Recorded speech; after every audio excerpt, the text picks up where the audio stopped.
আসসালামু আলাইকুম রহমতুল্লাহ বারাকাত। ওয়ালাইকুম সালাম রহমতুল্লাহ বরকাত। সম্মানিত সাহেব, আমার একটা বিষয় জানার ছিল। আমি কোথা ঢাকা থেকে থেকে বলছেন? বলছি। ঢাকা মিরপুর। বলেন, জোরে একটু বলেন। জি।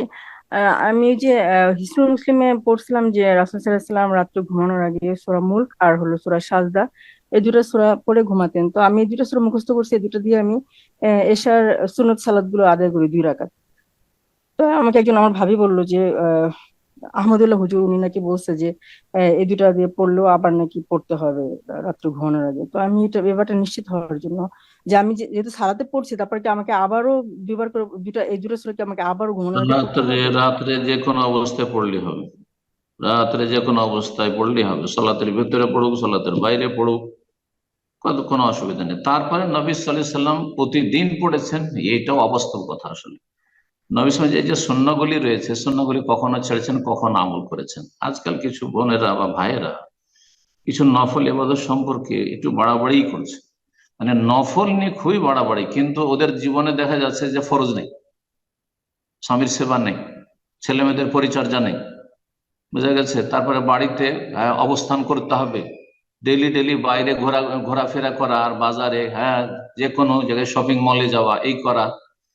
স্বামী যেন একজন হাউস ড্রাইভার, বা ও পুরুষ বাড়িতে বসে আছে আর সমস্ত বাড়ির শপিং করছে মহিলা।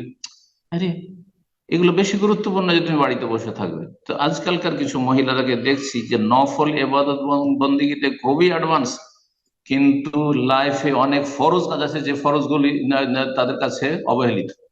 ফরজগুলির ক্ষেত্রে একেবারে তারা গাফিল। সুতরাং দিন ইসলামকে ভালো করে বুঝতে হবে। আল আহম ফাল মহিম, যেটা বেশি ইম্পর্টেন্ট, বেশি গুরুত্বপূর্ণ, আর তারপরে যেটা গুরুত্বপূর্ণ। আল্লাহ বুঝার তৌফিক দান করুন। জি, ঠিক আছে, আমল করুন।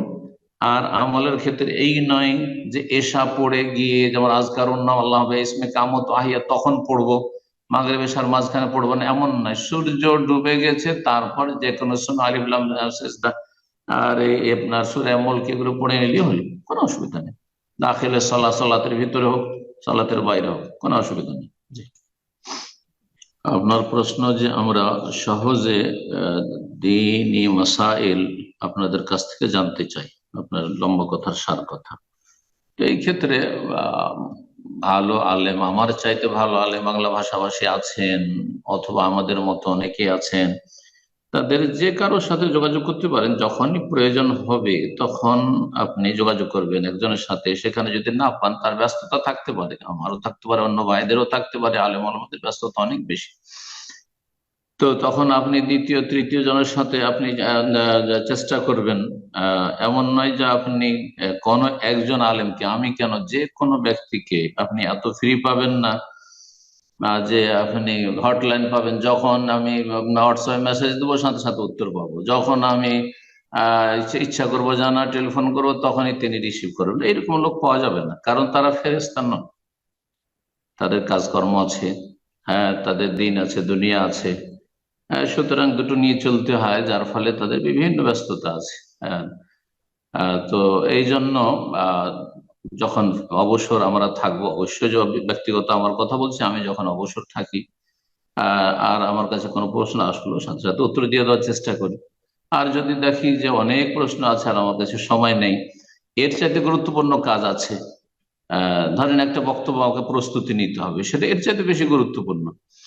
তারপরে রুজি রোজগারের ব্যাপার আছে, দুনিয়ার ব্যস্ততা আছে, ইত্যাদি, সুস্থতা অসুস্থতা আছে, যার ফলে কোনটা বেশি গুরুত্বপূর্ণ প্রত্যেকের নিজ নিজ অবস্থা সম্পর্কে বেশি অবগত। তো আপনাকে এই ক্ষেত্রে যথাসাধ্য একাধিক আলেমদের সাথে যোগাযোগের চেষ্টা করতে হবে, কিন্তু একজনের কাছে সবসময় যখনই জানতে চাইবেন জেনে নেবেন, এইরকমটা সম্ভব নয়। এই রকমের জন্য আমরা সাপ্তাহিক প্রোগ্রাম রেখেছি।